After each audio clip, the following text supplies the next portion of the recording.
Hi, this is Mike from Mike's Unboxing Reviews and How To, and on today's video we'll be taking a look at a new product from SilentiumPC. This is the Fortis 5 ARGB, otherwise known as the SPC308. Keep watching to find out more.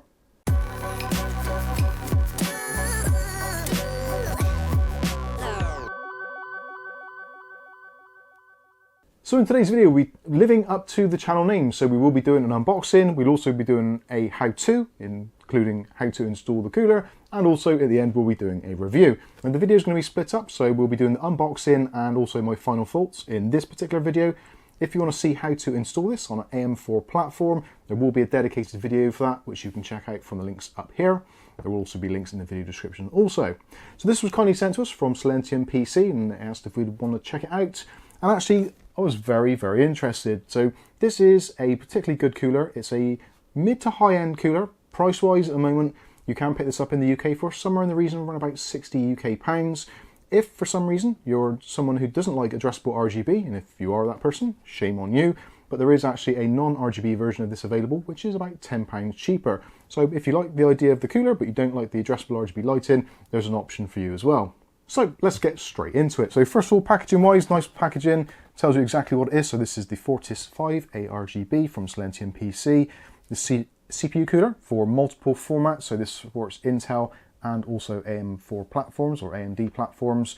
Pretty much AM4 is the standard, but it will also support older platforms such as AM3, AM2, FM1, FM2, those kinds of things.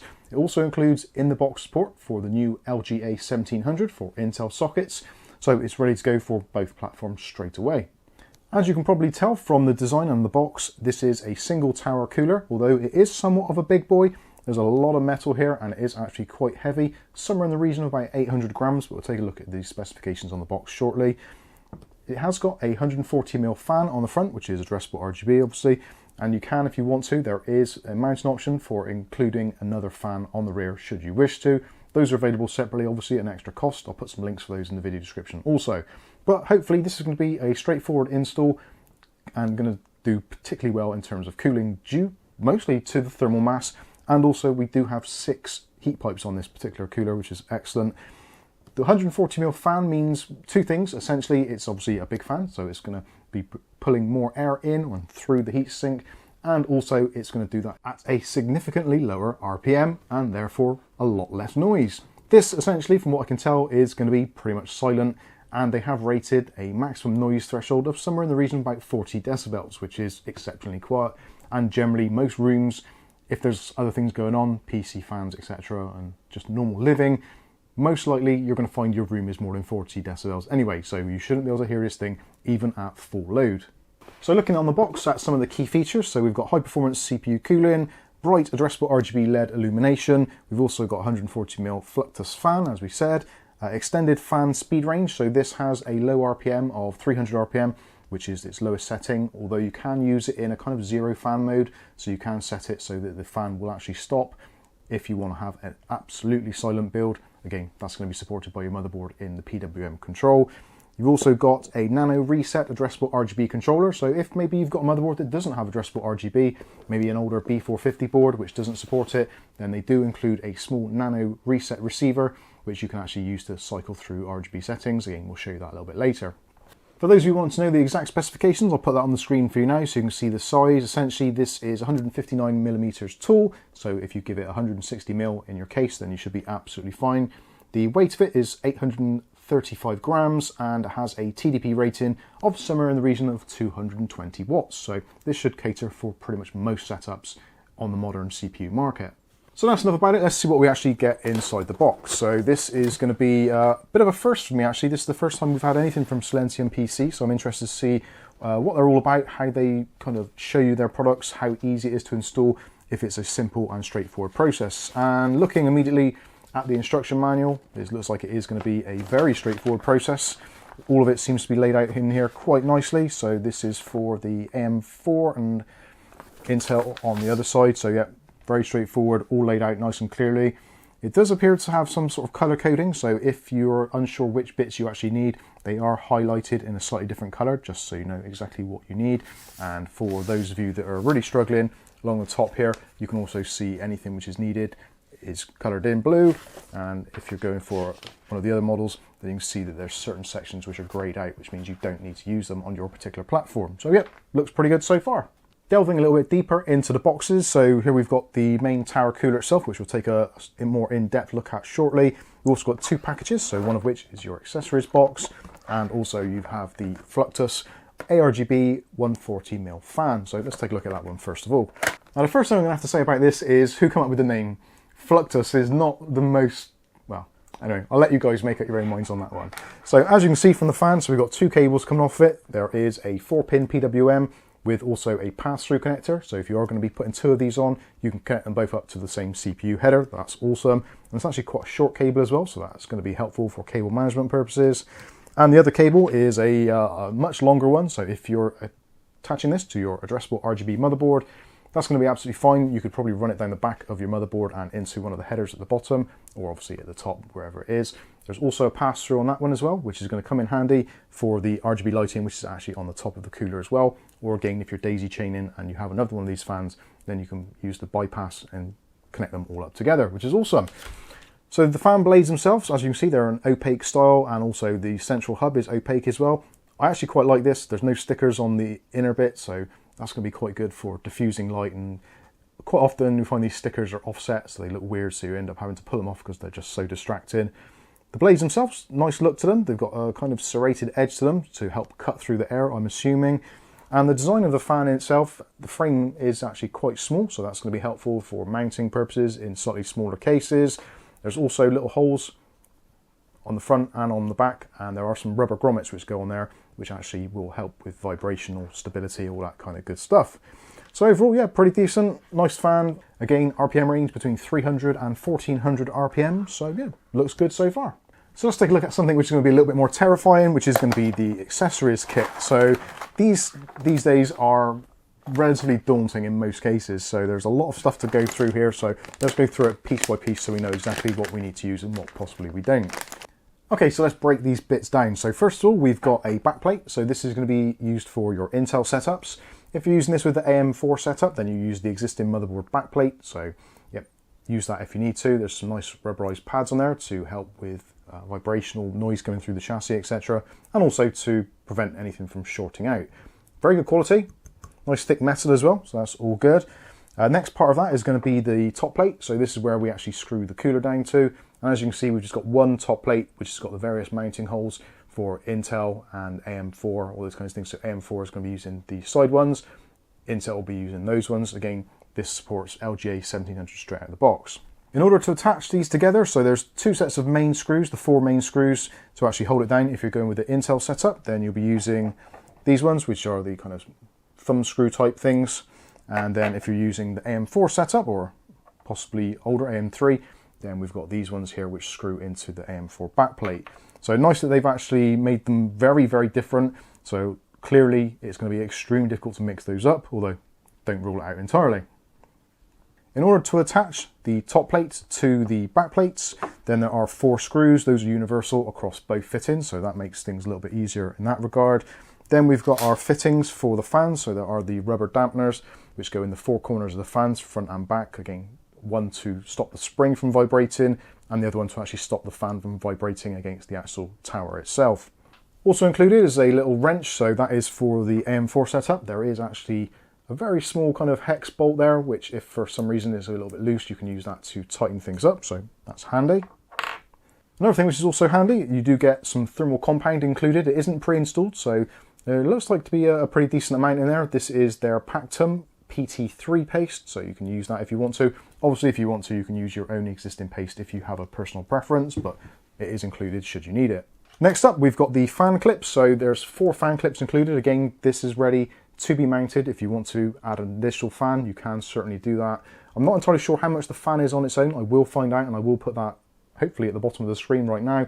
And also I'll put some links in the video description so you can pick up one of those fans should you wish to. Generally, I find personally, if you add an additional fan, more times than not, it just adds just one more thing to clean, and also it doesn't really take a great deal off the temperatures, but possibly if there's enough of you asking, then maybe we'll do that as a follow-up video. And last of all, a really cool little thing. This is a SATA-powered addressable RGB kind of hub or light changing mechanism. So all you do is plug in a reset switch from your PC into here on 2 pins, plug this into your power, SATA power, straight from the power supply, and then you do have this little bit here which has got the 3 pins on there, which is your 5-volt addressable RGB, which then you can connect to both the heatsink and also the fan or fans should you wish to. For those of you that are using a motherboard which has the VDG connection rather than the traditional kind of 3-pin 5 volts, then there is an adapter included as well, so that will convert it to certain boards. Predominantly gigabyte boards generally tend to have that sort of connection on them as well, some of the older ones, but it's there should you need it. And last of all, obviously, is going to be the tower itself, and this is actually huge. It is massive. It's not huge as in too big, but it certainly does give you an idea of what the thermal capacity is going to be like of this. It is pretty heavy. Again, around about 840 grams, I believe it was. A pretty chunky number. You have got as well on there, you've got the 6 heat pipes, which actually got me thinking. This is called the Fortis 5 ARGB. So far, I'm not finding anything on here which gives any relevance to that number 5. If anything, it should be the number 6, because we've got, well, 6 heat pipes, we've got a 6-year warranty. Where's the 5 come from, guys? Anyway, moving on. So on the top panel, we've got a nice blacked out section here in a satin matte black. And also you've got the Silentium logo on there, which lights up addressable RGB, as does this top ring in its entirety.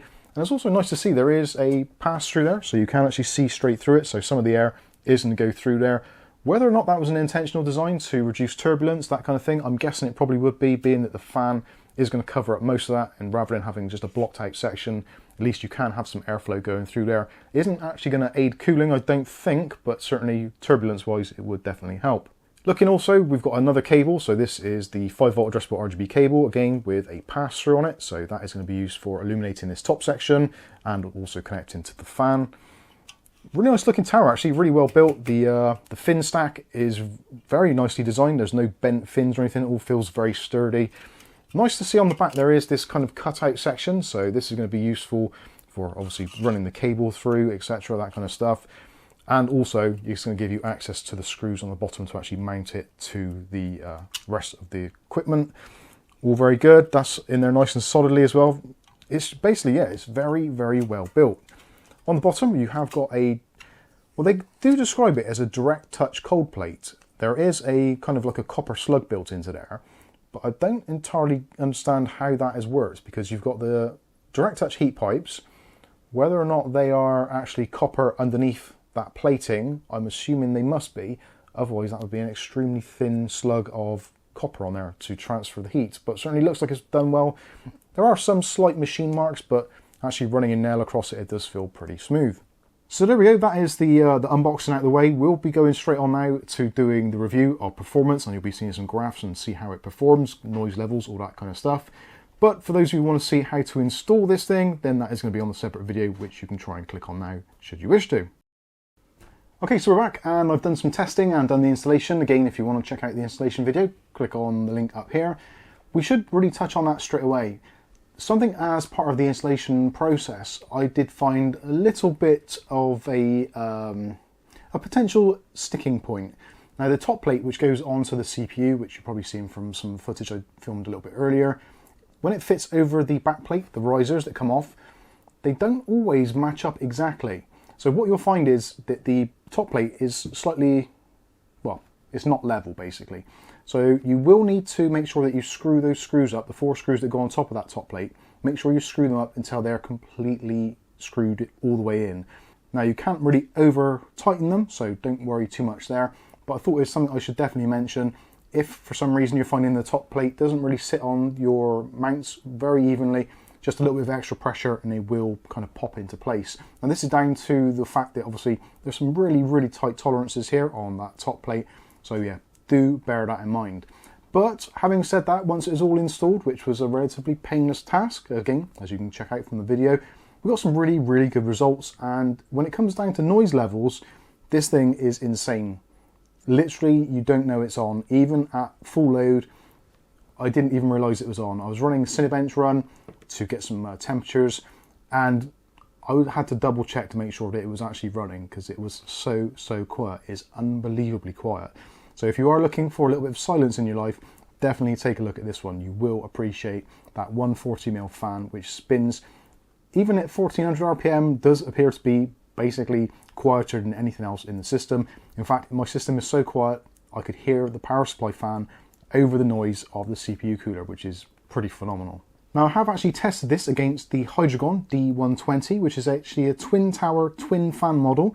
So that is actually putting this up against something pretty spectacular anyway. And realistically, this performs pretty much the same as you'd expect to see from something as good as the Noctua D15, which really surprised me. But this is considerably easier to install. You don't have to worry about twin fans, twin clamps, all that kind of stuff, and those clearance issues with the graphics card and your RAM, all that kind of stuff. RAM clearance is absolutely phenomenal. Again, you'll see some pictures of this. Depending on the actual RAM you're using, potentially the spring clips might be just slightly proud, so do bear that in mind. But I think for most people using a dual stick setup, no problems at all. 4 sticks, definitely check your motherboard just in case it's kind of fractionally in towards it, but certainly you can if you want to. You can actually mount the fan on the back. It is semi-universal in that respect, so you can put it on the back as a pull configuration rather than a push configuration. But let's take a look at the Cinebench results. So Cinebench R23, this is the results with the Hydrogon first of all, which I'm classing as the old. So we've got 18,165, but after changing the cooler for the Fortis 5 ARGB, we've got a little bit of an increase, kind of margin of error type territory, but certainly it did win overall at 18,265, so literally 100 points between it. Now realistically, you could, if you wanted to, close down something like OneDrive or close down Chrome, that kind of thing, and you'll probably see those kinds of gains. So not really spectacular, but where there is actually a very tangible difference is with the low temperatures. Now this is recorded with our Ryzen 9 3900. Precision boost overclocking is on auto, and there's no overclocking. It's literally the factory settings from the motherboard. And we managed to get a low temperature of 35.6 degrees with our Hydrogon cooler, which again, twin tower, twin fan. But with our Fortis 5 ARGB, we dropped that by about 2 degrees down to 33.5 degrees Celsius. All of this in an approximately 24 degrees room. So low temperature, definitely an improvement there. Sadly, with the high temperatures, we pretty much topped out pretty much where we are with most coolers these days, to be honest with you. So with the older one, the Hydrogon, we've got a temperature of 70.4 degrees, and with the new cooler, the Fortis 5, we got down to 70.3. Now 0.1 of a degree is basically nothing and is well within the margin of error, but certainly it is a win, albeit extremely fractionally. Noise testing between the two was virtually impossible. This is effectively silent against anything else which is on actually in the PC itself, and also ambient room noise, that kind of thing, surrounding environment. Impossible to tell the difference between the two.